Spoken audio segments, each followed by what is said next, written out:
Herzlich willkommen zu einem neuen Video von Miles and Marcel. Heute geht es mit JetBlue von New York City nach Las Vegas und euch nehme ich dabei wie immer natürlich mit. Ich wünsche euch bei diesem Video ganz viel Spaß.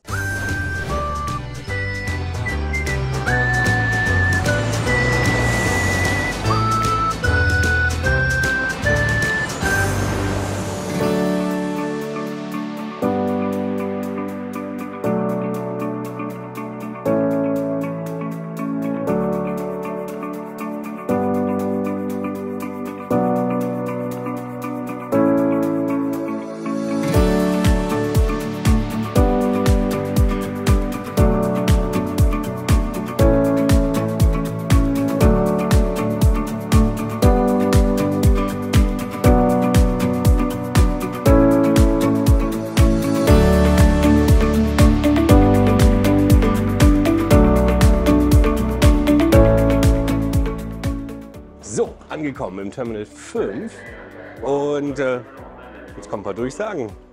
So, angekommen im Terminal 5 und jetzt geht es zum JetBlue Check-in. Ein Online-Check-in war leider nicht möglich und es stand in der App, ich soll mich dann einfach am Schalter melden. Das mache ich jetzt einmal.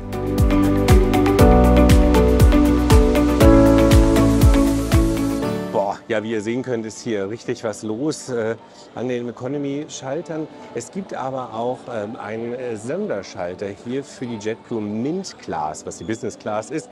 Und da gehe ich jetzt mal hin. Ich hoffe, man kann mir weiterhelfen. So, das hat super einfach geklappt. Check-in ist erfolgt. Ich habe die Bordkarte bekommen, der Koffer ist abgegeben.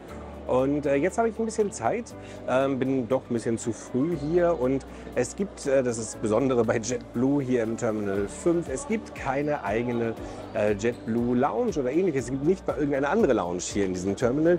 Das heißt, man ist also darauf angewiesen, entweder dann die Läden, die es gibt, sozusagen in Anspruch zu nehmen gegen Geld oder man guckt sich ein bisschen hier noch den Flughafen an. Natürlich ist es auch möglich, den Airtrain zu nehmen und von Terminal zu Terminal zu fahren. Und hier zum Beispiel könnte ich jetzt die American Express Centurion Lounge aufsuchen, da ich eine American Express Platinum Kreditkarte habe. Mit dieser Karte könnte ich noch andere Lounges aufsuchen. Aber ich gucke mal, was die Zeit jetzt hergibt. Hier direkt gegenüber ist das berühmte TWA Hotel. Und ich überlege gerade, das wurde mir von einem guten Freund empfohlen, ob ich da mal eben rübergehe und zumindest die Lobby mir anschaue. Wenn ich das mache, dann nehme ich euch jetzt mit.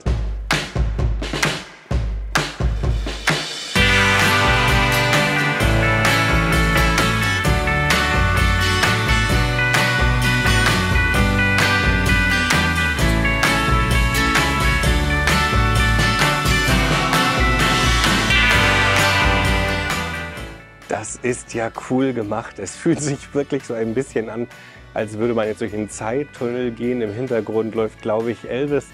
Und ja, jetzt bin ich gleich in der Lobby angekommen und dann schauen wir uns die einmal gemeinsam an.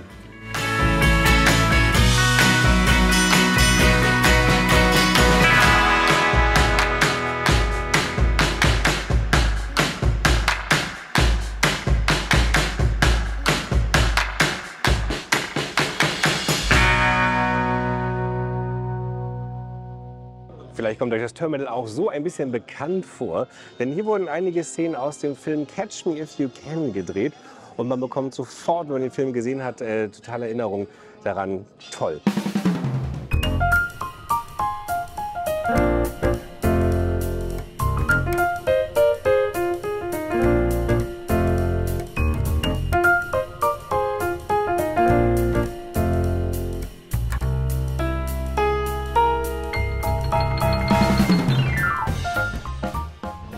Tja, da kann man ja fast ein bisschen rührselig werden. Oder stellt euch mal vor, Terminals heutzutage würden noch so gebaut werden.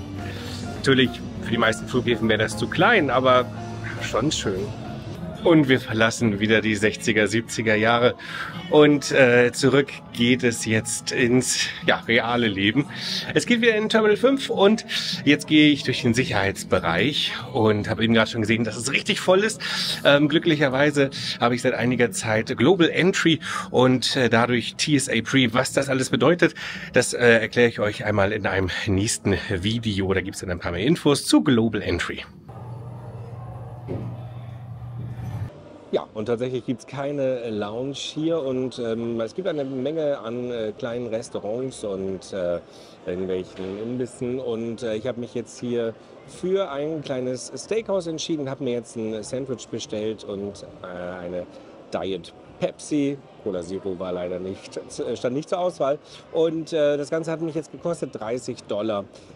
Das ist natürlich ziemlich heftig, wenn man vergleicht, dass man jetzt in der Lounge das kostenlos hätte. Aber die Alternative wäre jetzt gewesen, ich hätte in den Airtrain gemusst, hätte zum anderen Terminal. Und ganz ehrlich, die Zeit, also dahin und her zu laufen, da wäre man ganz kurz da. Naja, teste ich also jetzt ganz einmal so, aber gegangen wäre es natürlich schon.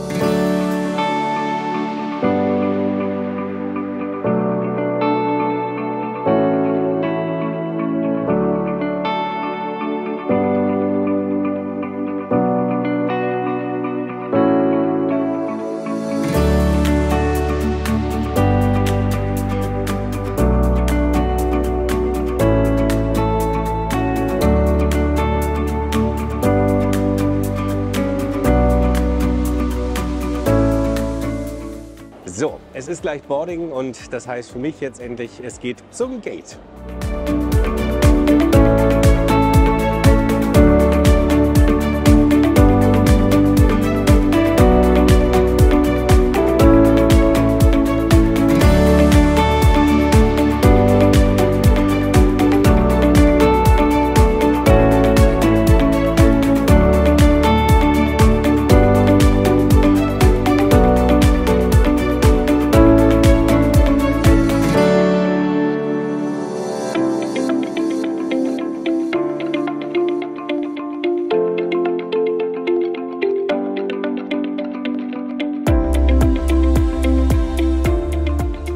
So, und während noch gebordet wird, habe ich eben schon einen Begrüßungsdrink bekommen. Natürlich eine Cola Light oder Pepsi Light. Und erstmal Prost auf einen schönen Flug.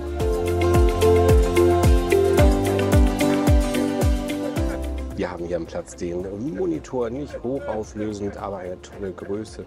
Gucken wir uns während des Fluges dann nochmal an, was wir so davor finden. Es gibt ein Amenity-Kit am Platz. Auch das gucken wir uns natürlich während des Fluges einmal genauer an. Außerdem habe ich eine große Tasche. Da befindet sich eine Bettdecke drin und ein Kissen, das wir uns natürlich auch noch einmal während des Fluges angucken werden. Und hier gibt es sogar ein paar Besonderheiten, auch das während des Fluges. Zu eurer Linken befindet sich eine Flasche Wasser.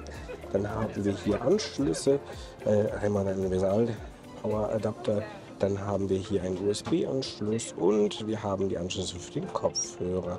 Hier ein kleines Fach, wo man wahrscheinlich gut ein Smartphone lagern kann.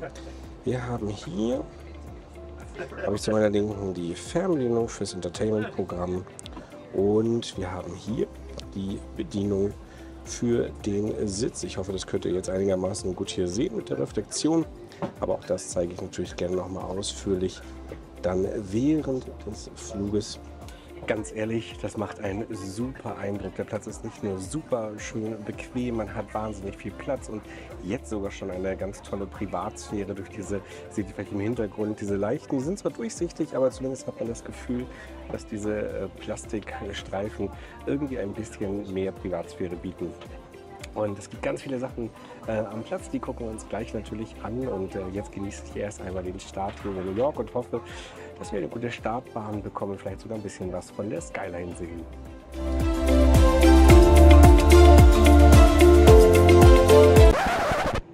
So, also eigentlich sollten wir jetzt schon seit über einer Stunde in der Luft sein. Genau gesagt, seit fast 1,5 Stunden. Wir stehen aber immer noch hier am JFK Airport. Grund dafür ist, dass es auf der Strecke nach Las Vegas ganz große Unwetter gibt, die hier auf dem Weg Richtung New York sind. Und die geplante Strecke war aus Sicherheitsgründen nicht möglich zu fliegen. Und es wurde jetzt eine Alternativroute versucht zu finden. Das hat man jetzt anscheinend irgendwie gefunden. Wir fliegen jetzt irgendwie über Atlanta und dann irgendwie nach Las Vegas. Wird dann etwas die Flugzeit natürlich beeinträchtigen, aber wir stehen jetzt schon, wie gesagt, 1,5 Stunden hier und wir sind nicht die Einzigen. Der Captain hatte gerade eine Durchsage gemacht, dass es 40 Flugzeuge Just got an update from ATC, Air Traffic Control. They just told us about 15 minutes we should be airborne, so So hopefully we may be moving here momentarily. Ja, ihr habt es also gehört, ungefähr 15 Minuten können wir dann anscheinend endlich los. Damit ist der Abflug fast 2 Stunden später als geplant. Mal gucken, wann ich dann in Las Vegas ankomme. Geplant war eigentlich eine Zeit, glaube ich, 18:40 Uhr. Aber gut, egal. Hauptsache, wir kommen jetzt noch heute da irgendwie hin.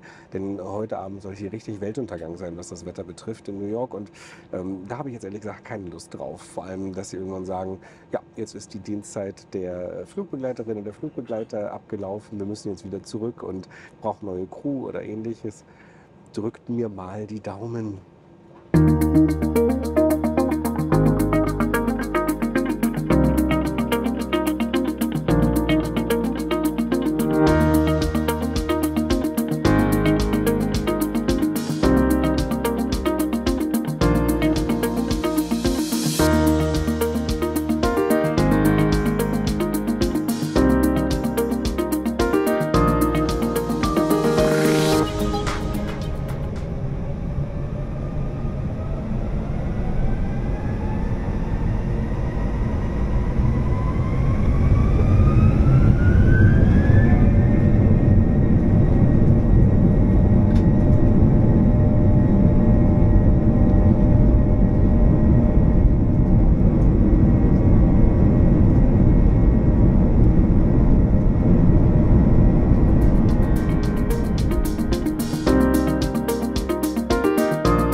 So, wir sind endlich in der Luft und es ist richtig kalt. Die haben die Klimaanlage die ganze Zeit hier irgendwie auf, ich weiß nicht, 17, 18 Grad gestellt oder so.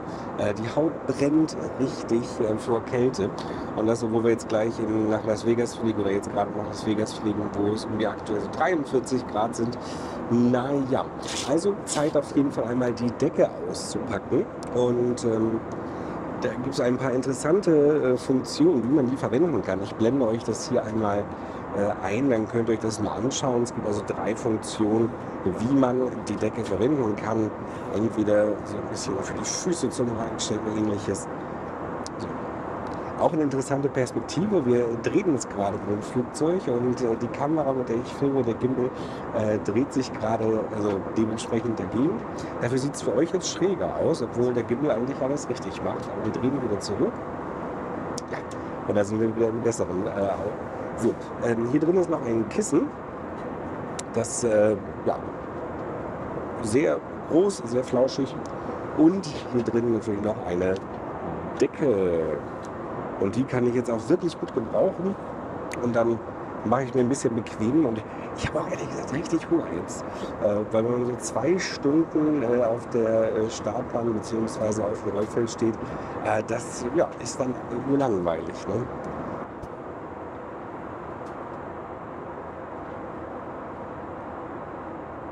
Ja, wir haben vorhin nicht alles geschafft, noch durchzugehen, was am Platz noch hier ist.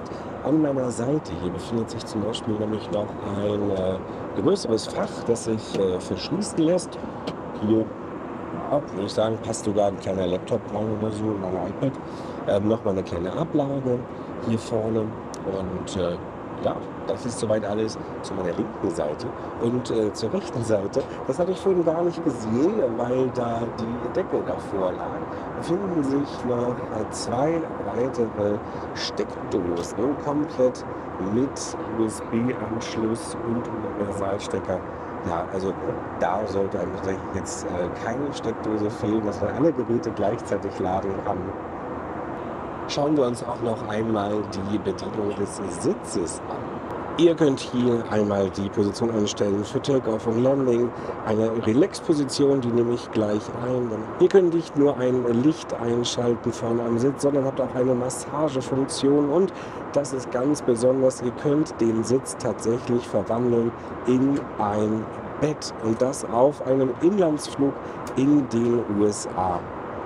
nagelt mich jetzt nicht fest, aber ich glaube, das ist die einzige Airline, die so etwas anbietet, dass man auf einem Inlandsflug in den USA in einer A321 in dem Fall ein wirklich komplett flaches Bett hat in der Business Class. Und so sollte es ja auch gerne sein. Das ist natürlich wirklich großartig, denn beim 5-Stunden-Flug kann man das auch wirklich dann genießen. So, und jetzt wurden auch gerade noch Kopfhörer gebracht, die fehlten noch am Platz. Und gucken wir direkt mal rein, bevor ich das wieder vergesse. Und tada! So sehen sie aus. Think Sound ist die Marke, habe nie vergehört. Ja, und Over-Ear-Kopfhörer. Mal gucken, ob in dem Amenity-Kit irgendwelche Cover sind oder sowas ähnliches für die Lautsprecher. So, da kam wieder gerade eine schöne Durchsage. Was ich sagen wollte ist, ich mag das immer nicht, die Kopfhörer so drauf zu tun. Die werden wahrscheinlich nicht wirklich gereinigt zwischendurch. Und dann ist es schön, wenn man so ein Cover oder ähnliches hat und was zum drüber machen.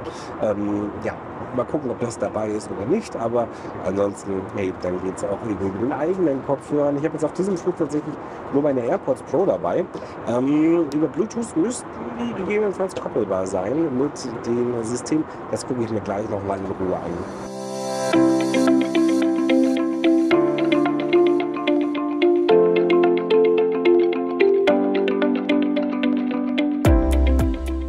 So, jetzt gerade wird abgefragt, was man essen möchte.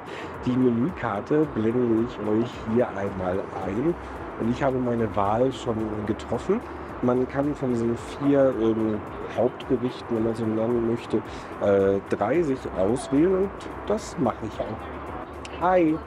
So, wurde jetzt alles aufgenommen, was ich essen möchte. Und dann mal gucken, wie lange es dauert. Ich habe richtig Hunger, aber das dachte ich, glaube ich, bereits schon. Aber wenn man so Hunger hat, dann ja, denkt man auch natürlich an nichts anderes. Aber bis dahin genieße ich jetzt noch so ein bisschen, dass wir jetzt endlich in der Luft sind. Und wir haben sogar ein etwas kürzeres Flugzeug jetzt nach Las Vegas. Und wir scheinen nur so ungefähr mit 1 Stunde 20 Minuten Verspätung anzukommen. Das geht ja wirklich doch.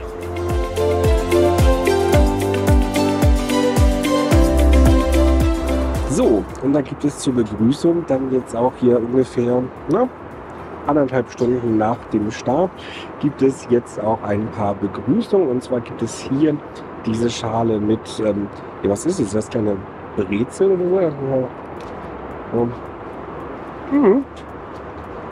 Das würde ich sagen, sind Pretzels, wie man so schön und dann hier sagt. Und dazu dann noch eine Pepsi Light. Leider keine Cola Zero an Bord, aber naja, nützt nichts. In der Not, ne, muss man durch.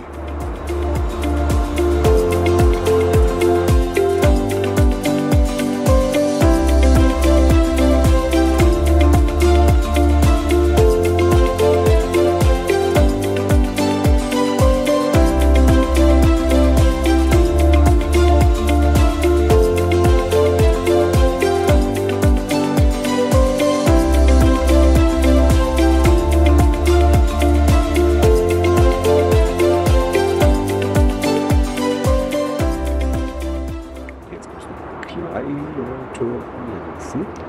Aber das war ja auch zu erwarten. Draußen ist echt kein schönes Wetter. Zumindest stellenweise. Wie wir jetzt gerade hier ein richtig heftiges Gewitter. Guck mal. Ob es jetzt ein Gewitter ist oder nicht, weiß ich nicht. Aber zumindest ein Tiefdruckgebiet, würde ich mal so als Laie das bezeichnen. Ne? Mir wurde das von mal irgendwann erzählt, wenn man diese roten Berge sieht, dass da wohl tatsächlich ein Unwetter gerade ist. Hier ist dann die Flanken noch viel Wärme zwischendurch.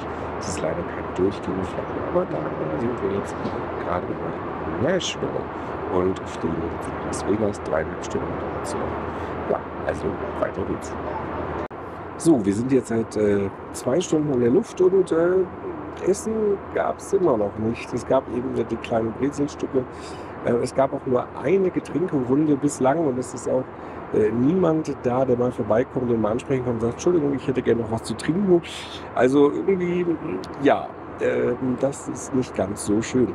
Also nutzen wir doch die Wartezeit und schauen uns einmal das Amenity Kit an, was sich darin befindet. Das Ganze hier ist so eine kleine Tasche mit Druckknöpfen. Es stand hier dabei, dass man mehrere davon einfach über die Druckknöpfe aneinander ranmachen kann.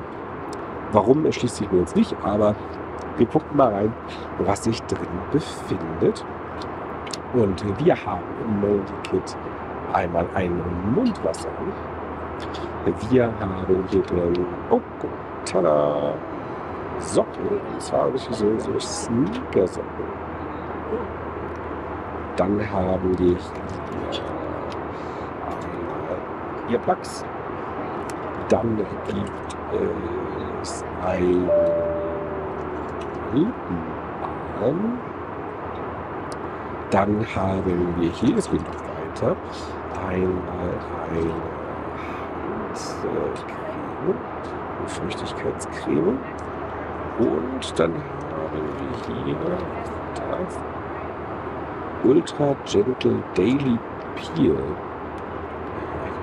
Okay, also ja, Peeling-Tücher anscheinend irgendwie sich drin befinden oder ein kleines Gelwasser. Das fühlt sich aber eher an wie so ein kleines Tuch, was da drin ist. Sehr interessant. Ja, und dann haben wir hier noch, was geht noch weiter, eine Schlafmaske. Ja, und damit ist die Tour dann im Amenity Kit, wo ist es? Da, im Amenity Kit dann auch beendet. Ja, also für einen Inlandsflug eine ganze Menge Inhalt. Ich finde, das ist mehr, als man teilweise auf Langstreckenflügen oder deutlich längeren Flügen bei anderen Airlines bekommt. Also ich finde, da kann JetBlue also wirklich punkten. Tray table for your dinner. Ja.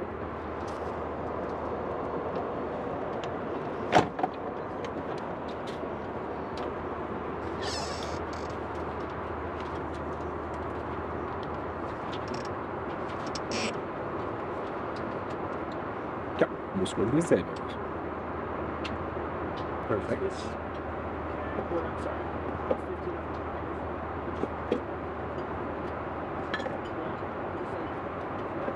And would you like to refill on your drink? Yes, please. And you had Diet Pepsi. that Pepsi with ice, right? Thank you very much. Thank you. Ja, optisch schon mal sehr, sehr gut.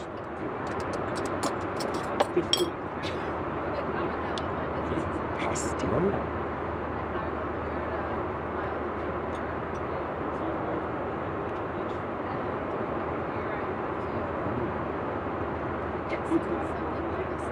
Schmeckt lecker. Ich glaube, ich bin auch so hungrig mittlerweile.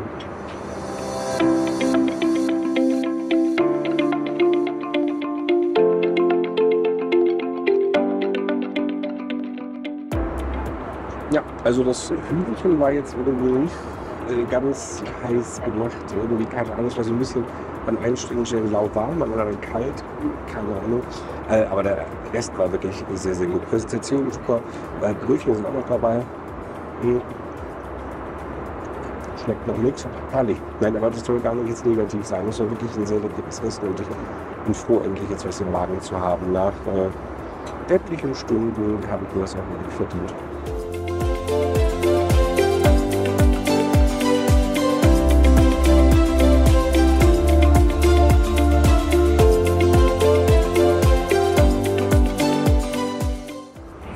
Und da habe ich also tatsächlich auf meinem Inlandsflug dann ein Bett.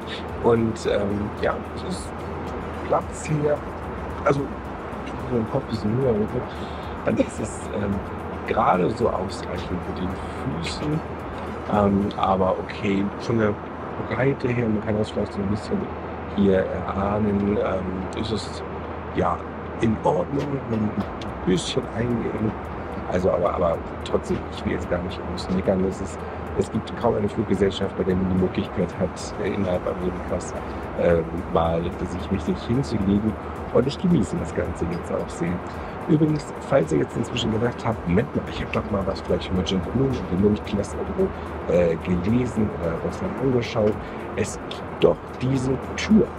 Und das ist tatsächlich etwas, was es in der Vergangenheit anscheinend gab, denn man konnte mit einer Schiebetür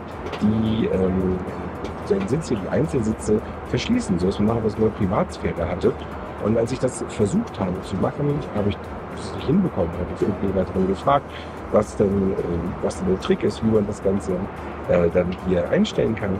Und sie sagte mir, dass seit ungefähr einem Monat das nicht mehr auf MINT-Flügen, also der MINT-Class auf den JetBlue-Flügen verfügbar ist. Die Türen, das ist aufgrund einer behördlichen Anordnung, also eine Schiebetür gibt es derzeit laut Angabe der Flugbegleiterin nicht. Und jetzt muss ich mich doch noch einmal aufrichten, denn es gibt noch ein Dessert, und zwar gibt es noch ein Vanilleeis, das hatte ich noch geordert. Und das möchte ich euch natürlich nicht nur zeigen, sondern natürlich auch noch probieren. Und dann lege ich mich aber noch mal eine Stunde hin. So. Ja, wie leider so oft. Ja, das ist steinhart, das Eis. Da kann man nichts abkratzen. Schade. Dann lasse ich das noch ein bisschen mal stehen. Und vielleicht schlafe ich jetzt auch ein. Dann kann ich es leider nicht probieren. Das habe ich leider schon häufiger erlebt auf Flügen. Klar, das wird tiefgekühlt angeliefert, das wird anscheinend aber auch nicht rechtzeitig rausgeholt und Zeit hätte man gehabt, weil wir haben jetzt nur noch 1 Stunde 50 Flugzeit und das bei 5 Stunden Flug. Also ist schon krass, wie der Service sich über den gesamten Flug irgendwie erstreckt. Andere Airlines machen das ja durchaus anders. Da kann man dann irgendwie sozusagen immer für 1 Stunde noch einen Service erleben und dann hat man 3-4 Stunden eben Pause, wenn man so möchte, kann sich eben hinlegen. Hier hat alles sehr, sehr lange gedauert. Ist ein bisschen schade. Ich finde das ein bisschen unangenehm, wenn man so lange warten muss, gerade wenn man Hunger hat. Gerade wenn der Flieger 2 Stunden Verspätung hat, in manchen Flieger gesessen hat. Naja, aber das ist meine subjektive Wahrnehmung.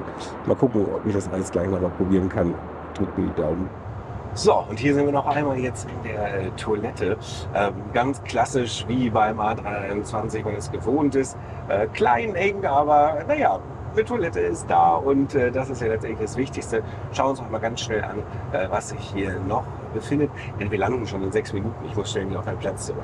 Ihr findet hier einmal Tücher, wir haben hier Handtücher zu abtrocknen, wir haben hier einen Abfalleimer, wir haben hier Seife, wir haben Klopapier, wir haben eine Wickelablage für Kinder, zack, die kann man auf der festmachen, wir haben natürlich die Toilette und wir haben auch die Sitzabdeckung. Und das ist es im Großen und Ganzen. Das war die Toilettenführung, ich stehe zum Sitz zurück, wir landen in 4 Minuten, bis gleich. So, Kurzfassung, ich habe das Eis nicht mehr probieren können. Ich bin direkt eingeschlafen, nachdem ich das gesagt habe. Aber das ist auch so, ich war gestern noch, also vor ein paar Stunden war ich noch in New York. Das heißt, gestern war ich eigentlich noch dann also vorgestern war ich noch in Deutschland, also in der Schweiz und heute bin ich dann jetzt in Las Vegas um der Zeit. Also man kommt ein bisschen durcheinander, weil ich brauchte jetzt erstmal eine Stunde Schlaf. Jetzt geht es direkt im Sinkflug gerade hier in den Landeanflug über. Das Licht wird jetzt gedimmt und ich hoffe mal, dass wir einen schönen Ausblick haben auf Las Vegas.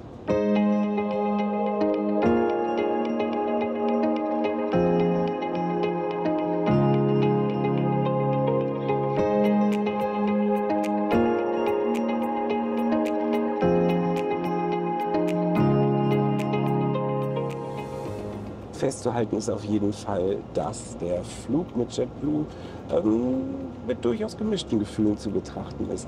Ich finde es erstmal großartig, dass man hier wirklich einen echten Business-Class-Sitz hat, den man zu einem Bett verwandeln kann. Es war auch wirklich bequem. Ich habe eine Stunde hier sehr gut schlafen können. Dann finde ich es toll, dass man ein Amenity-Kit bekommt auf einem amerikanischen Inlandsflug. Ich finde es toll, dass man wirklich eine sehr bequeme Decke hatte, ein sehr bequemes Kissen. Also was das alles betrifft, wirklich rundherum toll. Und dass es auch Einzelsitze gibt, auch da ohne extra Preis. Ich habe einfach ganz normal regulär gebucht. Super, ganz, ganz große Klasse. Was schade ist, ist, dass die Tür nicht mehr zu schließen ist von der Kabine her sozusagen vom Einzelsitz. Dadurch hatte man diesen Suite-Charakter. Das gibt es zumindest derzeit eben leider nicht. Dann finde ich es auch ein bisschen schwierig, klar, für die Verspätung von 2 Stunden, wir standen 2 Stunden im Flieger auf dem Rollfeld, bis es endlich irgendwie weiterging. Dafür kann JetBlue überhaupt nichts. Das wird vorgegeben von den Flughäfen. Aber es war halt einfach, als es endlich dann losgegangen ist, und wir hatten einen Flug von 5 Stunden.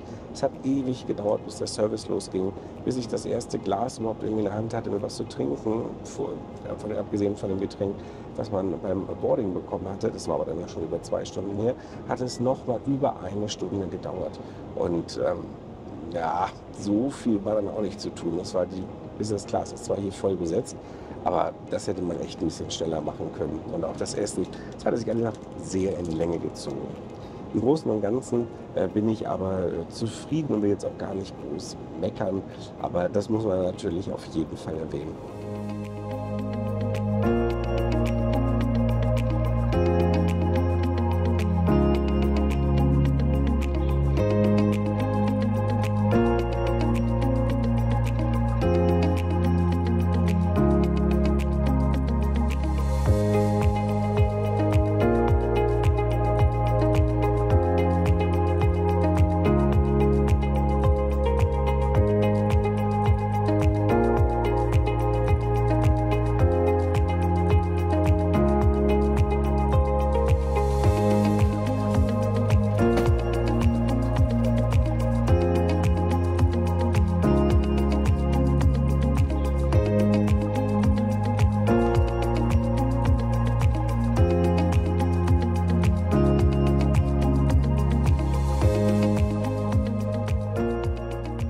So, jetzt heißt es nur noch den Koffer mitnehmen und dann geht es auch schon ins Hotel. Und es war ein langer Tag. Ich hoffe, euch hat das Video gefallen. Wenn ja, dann gebt doch gerne einen Daumen nach oben oder falls ihr in Zukunft kein Video mehr verpassen wollt, dann abonniert gerne den Kanal. Das würde mich wirklich sehr freuen. Und für euch geht es jetzt bald hier auf dem Kanal weiter mit ein paar Eindrücken hier aus Las Vegas, aus den verschiedenen Hotels, in denen ich hier sein werde. Ich wünsche euch ganz viel Spaß. Alles Gute, euer Marcel.